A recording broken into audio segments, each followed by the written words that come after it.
Oke, assalamualaikum warahmatullahi wabarakatuh, teman-teman pembelajar marketing. Hari ini kita lanjutkan untuk belajar bersama-sama di manajemen pemasaran 1 ya. Setelah pada pertemuan sebelumnya kita bicara tentang lingkungan dalam marketing itu. Ingat kita sudah bicara tentang ada lingkungan internal. Ingat kita sudah bicara tentang ada lingkungan eksternal mikro, ada eksternal makro, bahkan ada dimensi internasional. Ya, berikut dengan karakteristiknya. Nah, sekarang kita akan membahas tentang perilaku konsumen. Ya, di sini kan kita akan bicara tentang perilaku konsumen. Nah, nanti di perilaku konsumen itu kan kita akan bahas menjadi 2 bagian. Dan pada pertemuan kelima kita akan sharing tentang pasar konsumen dan perilakunya. Berarti kalau kita bicara tentang pasar konsumen dan perilakunya, ingat ya kan? Ingat di pertemuan yang pertama, definisi konseptual marketing itu adalah proses dan seterusnya ada individu dan kelompok. Individu berarti kita bicara tentang business to consumer. Kita bicara tentang B2C. Nah, B2C berarti kita bicara tentang pasar konsumen dan bagaimana perilaku pembelian konsumen. Kita udah sampaikan di awal, ada perbedaan perilaku antara B2B dan B2C. Di kelas offline pun kita sudah diskusikan. Perbedaan yang mendasar, perilaku konsumen ketika dia beli produk untuk digunakan sendiri, dan bagaimana perilakunya ketika konsumen beli produk itu untuk disimpan kembali, untuk diproses kembali, atau bahkan untuk dijual kembali. Nah, sekarang kita bicara tentang pasar konsumen dan perilaku pasar konsumen. Nah, di sini kan, kalau kita bicara tentang definisi konseptual dulu. Jadi yang dimaksud dengan perilaku pembelian konsumen, ini adalah perilaku pembelian konsumen tingkat akhir, ya, atau disebut juga dengan konsumen perorangan atau rumah tangga. Nah, yang dimaksud dengan perilaku pembelian konsumen akhir itu, ya kan, yaitu tadi tak sebutkan konsumen yang melakukan pembelian terhadap produk tertentu itu yang untuk dipakai sendiri, dipakai orang lain, atau mungkin juga bisa dipakai oleh makhluk hidup yang lain.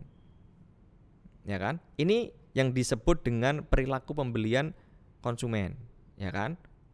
Nah, kemudian apa perbedaan dengan ini? Kalau ini kan pasarnya, ya, ini adalah perilakunya, ini adalah pasarnya.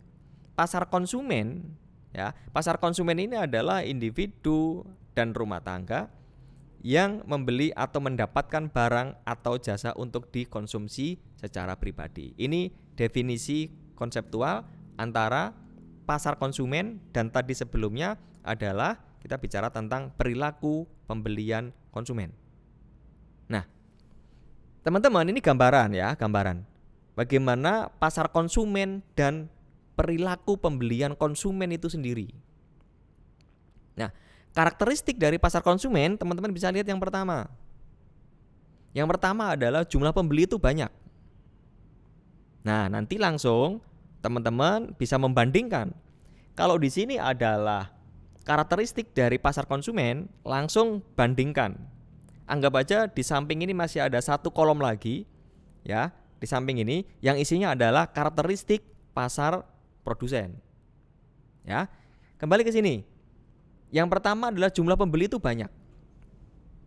Ya, artinya banyak ini bisa tadi tersebar secara geografis. Nanti yang ke 1, 2, 3, 4. Kemudian yang kedua adalah ketika melakukan pembelian produk, ini biasanya kuantitinya itu kecil, ya, atau membeli produk itu jumlahnya itu sedikit. Berarti kita bandingkan di pasar produsen, ya. Kalau pasar produsen berarti membeli produk dengan jumlah yang banyak. Kenapa banyak? Sudah saya sebut, bisa untuk disimpan, bisa untuk diproses kembali, atau bisa untuk dijual kembali.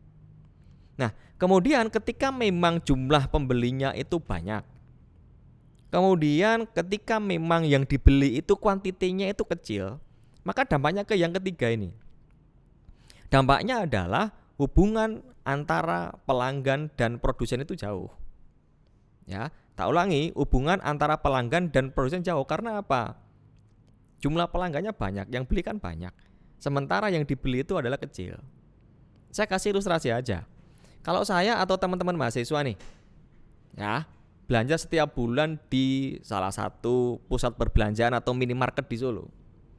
Bisa jadi, meskipun setiap bulan kita belanja di situ, ya kan, orang-orang di situ atau salah satu contohnya adalah kasir di pusat perbelanjaan itu tidak akan mampu mengenali kita.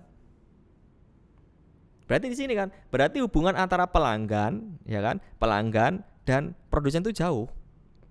Kenapa? Yang kita beli itu hanya kuantitinya kecil.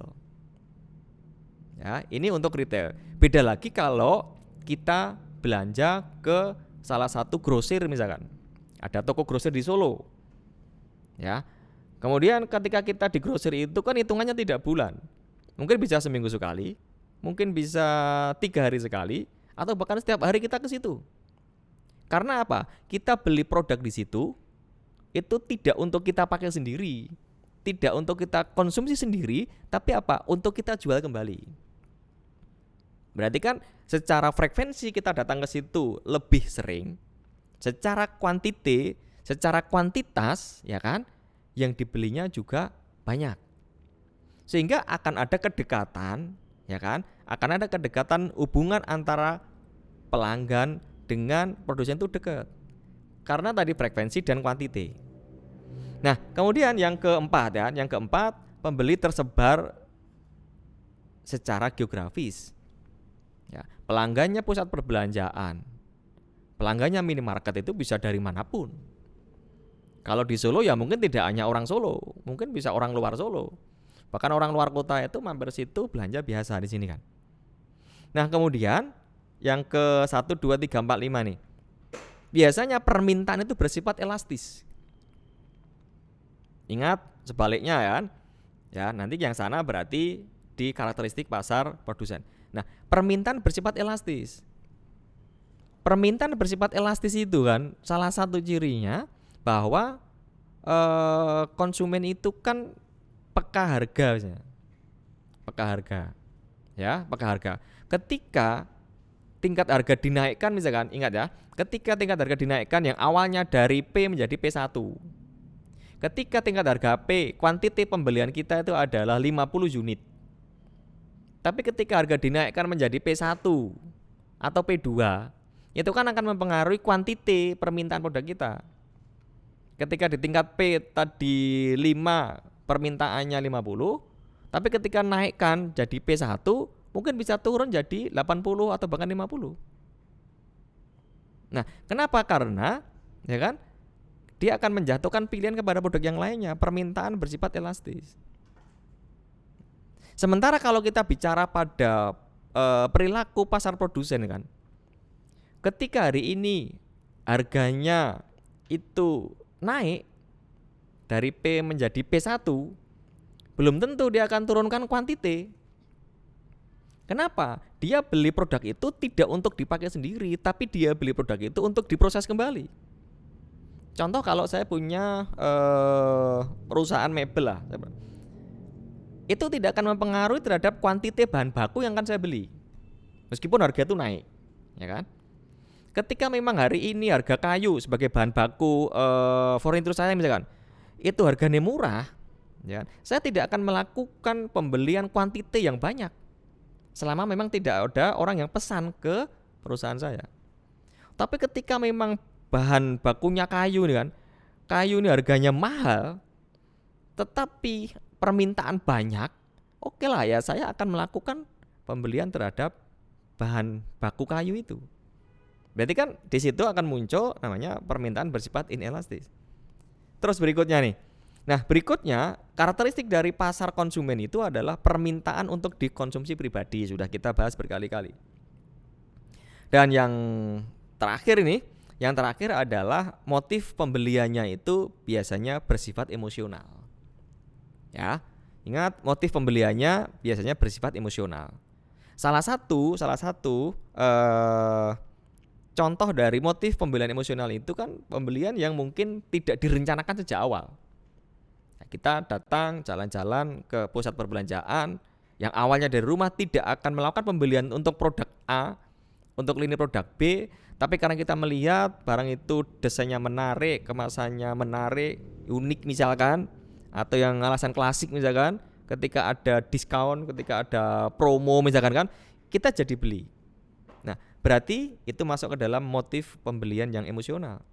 Sementara ini kan, ini tidak bisa terjadi pada pasar produsen. Ya kan? Karena sekali lagi melakukan pembelian tadi itu tidak untuk dikonsumsi secara pribadi. Nah, sekarang kita bicara tentang model perilaku pembelian konsumen. Berarti apa? Pemasar itu kan harus bisa membedah. Bisa membedah apa sih sebetulnya yang ada di benaknya konsumen itu. Kalau kita bisa membedah apa yang ada di benaknya konsumen itu kan berarti kita akan mampu menyediakan produk atau layanan. Ya, maka saya kasih ilustrasi ini kan. Ini kan black box. Kalau kita bisa membongkar isi ini, maka kita mesti akan bisa memenuhi kebutuhan dan keinginan pasar ini kan. Kayak gini modelnya. Ini model perilaku pembelian konsumen. Nah, ketika konsumen itu akan melakukan pembelian, kan mesti adanya rangsangan. Rangsangan itu bisa muncul dari pemasaran. Kita pernah bicara kan tentang marketing mix, ingat ya. Kita pernah bicarakan tentang bauran pemasaran. Ya, di antaranya ada produk, ada price, ada place, ada promotion, ada people, ada proses, ada physical evidence. Nah, dari produk, kemudian ada price, ada place, ada people, ada proses, ya kan? Kemudian ada physical evidence itu kan. Itu kan akan mampu mempengaruhi, akan mampu merangsang orang itu untuk tertarik di sini. Tetapi selain komponen bauran pemasaran, selain 4P, selain ditambah dengan 3P itu kan ada rangsangan yang lain. Ada rangsangan yang lain yang akan mempengaruhi perilaku pembelian konsumen. Di sini kan, apa rangsangan lain itu? Rangsangan lain itu diantaranya adalah ekonomi. Ya, ekonomi atau kemampuan bayar kita itu seperti apa. Ya, meskipun kemarin kita udah pernah bicara tentang saluran dalam pemasaran, ya kan? Salah satunya adalah ada saluran distribusi, ya kan, dan seterusnya. Nah, rangsangannya karena ekonomi, kemampuan bayar kita seperti apa? Ketika kita sudah mampu meng-create produk sesuai dengan kebutuhan dan keinginan pasar, sementara kemampuan bayar konsumen kita itu rendah, apa artinya produk yang berkualitas? Kalau memang konsumen tidak punya kemampuan untuk membeli. Bahkan saya kasih kasus kan, ketika di Indonesia pertama kali muncul mobil murah, ya, disebut dengan LCGC kan. Ini loh, ada mobil murah dari Toyota, ada mobil murah dari Daihatsu dan sebagainya. Harganya hanya 100 jutaan. Atau harganya ada yang di bawah 100 juta. Ya kan? Meskipun harga diturunkan dengan desain mobil LCGC itu kan, bagi orang-orang tertentu tetap menganggap bahwa dia tidak mampu beli. Dia sudah sebut, dia klaim ini mobil murah, tetapi kan tidak semua orang punya kemampuan untuk membeli mobil murah itu. Maksudnya apa? Bagi orang yang secara ekonomi itu memang tidak mampu beli mobil, dikasih harga murah pun dia nggak beli. Ya, di sini kan. Jadi rangsangan lain itu ekonomi. Ya, kemudian ada teknologi. Ya, teknologi itu akan mampu merangsang orang untuk melakukan pembelian. Kemudian politik, kemudian budaya. Nah, tadi di sini kita bicara kotak hitam. Nah, kotak hitam itu kan isinya adalah karakteristik pembeli dan proses pembelian keputusan. Di sini berarti kita harus ngerti faktor-faktor yang mempengaruhi bagaimana seorang konsumen itu melakukan pembelian terhadap produk atau layanan tertentu. Dan mereka mesti punya karakteristik yang berbeda.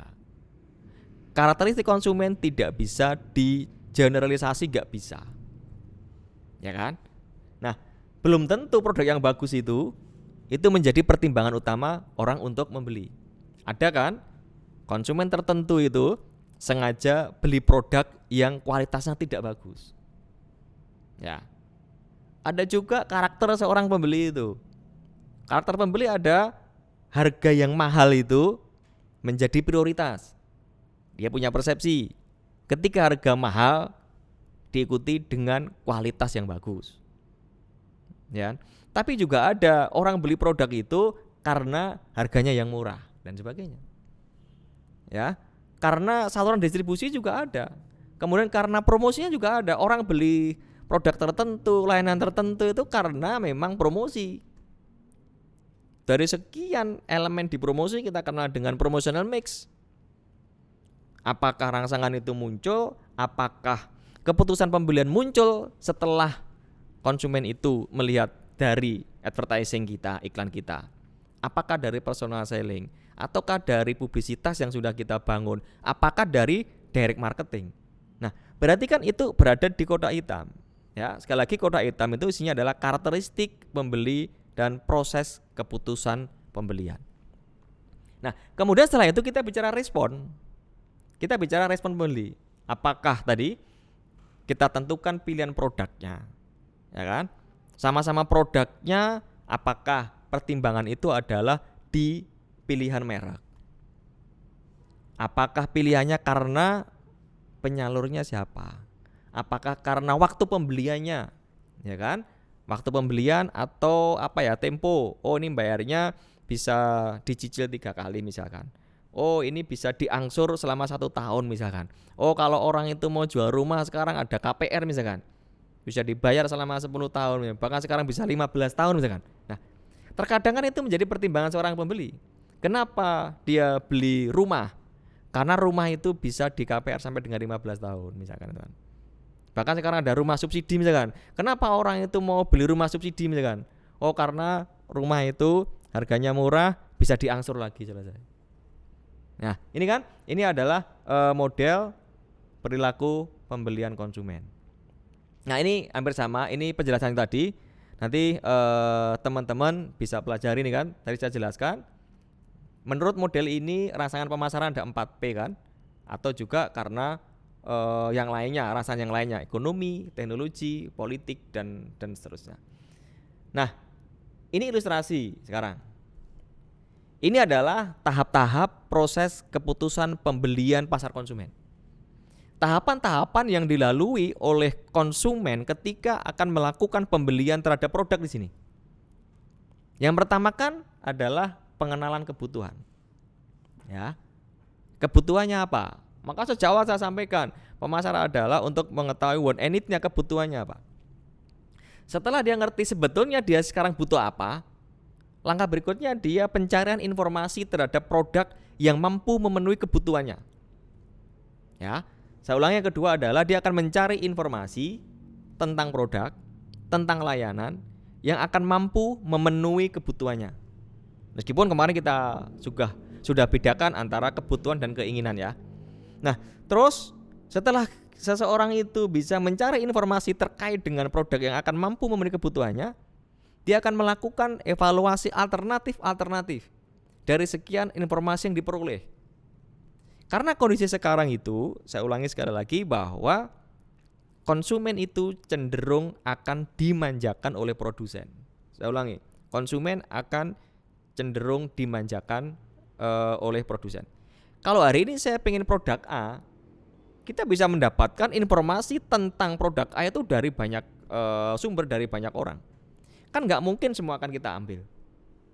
Dari sekian informasi yang kita terima.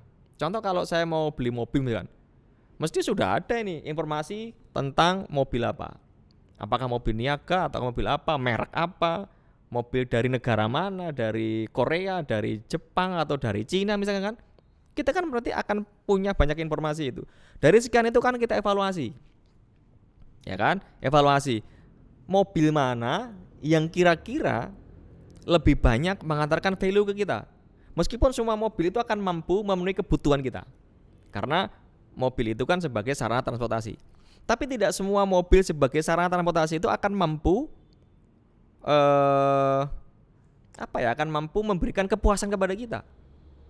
Apa artinya kalau kita mampu beli mobil sementara kita tidak mampu melakukan pembelian terhadap spare part yang mahal misalkan? Apa artinya kita mampu beli mobil sementara kita tidak kuat membeli bahan bakarnya misalkan? Kan nggak ada artinya. Maka ketika kita pilih mobil itu kan mesti mencari informasi, setelah itu adalah evaluasi alternatif itu. Mana yang paling tepat, mana yang paling mampu mengantarkan value kepada kita dan akan mampu memberikan kepuasan kepada kita.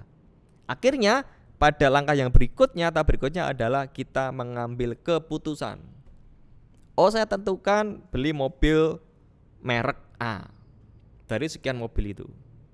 Nah, setelah kita melakukan tahapan keputusan pembelian terhadap merek tertentu dari mobil itu, maka sekali lagi tahapan yang terakhir dalam proses keputusan pembelian pasar konsumen itu adalah perilaku setelah pembelian, atau sering saya sebut dengan evaluasi pasca pembelian.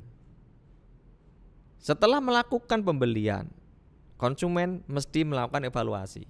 Nah, evaluasi itu nanti hasilnya ada dua kan? Ingat, hasilnya ada dua. Yang pertama, apakah konsumen itu puas? Atau sering saya sebut dengan istilah customer satisfaction. Atau yang kedua adalah konsumen itu tidak puas. Ya kan? Atau bahkan ada alternatif yang lainnya, sangat puas atau sangat tidak puas. Nah, ini sebagai perilaku setelah pembelian. Mestinya kalau konsumen itu melakukan evaluasi kemudian jawabannya adalah puas. Ingat, puas itu akan terjadi ketika apa? Ketika harapan atau E sama dengan K. Yang muncul adalah CS, customer satisfaction. Tapi kalau ternyata kinerja atau K lebih besar daripada E, yang muncul adalah sangat puas. Dan pernah saya sampaikan, ketika E sama dengan K itu bagi saya nilainya 0. Maka kalau kita sebagai seorang pemasar, jangan sampai kita hanya memberikan nilai 0 kepada para konsumen kita. Harusnya kita bisa meningkatkan value-nya atau nilainya sehingga K lebih besar dan akan menyebabkan efek konsumen itu sangat puas. Kenapa harus sangat puas? Karena kalau sangat puas itu dia akan punya cerita. Ada satu kebanggaan yang bisa diceritakan kepada orang lain. Tidak hanya 0, nilai 0 kan tidak ada yang dibanggakan sama sekali. Tapi kalau nilainya 5, 10 dan seterusnya, berarti ada sesuatu yang bisa kita ceritakan. Ini juga ilustrasi. Kalau tadi saya contoh mobil, nah ini bagaimana ketika konsumen itu akan melakukan pembelian laptop misalkan atau komputer. Nah, itu teman-teman pembelajar pemasaran. Kita sudah bicara tentang pasar konsumen dan perilakunya. Mudah-mudahan apa yang sudah saya sampaikan bisa dipahami oleh teman-teman mahasiswa. Dan kalau ada beberapa hal yang perlu kita diskusikan, tetap kita tunggu di kelas kita di diskusi online. Terima kasih atas perhatiannya. Mohon maaf atas segala kesalahan dan kekurangan. Semoga bermanfaat. Saya akhiri kuliah kita pada pertemuan ini. Assalamualaikum warahmatullahi wabarakatuh.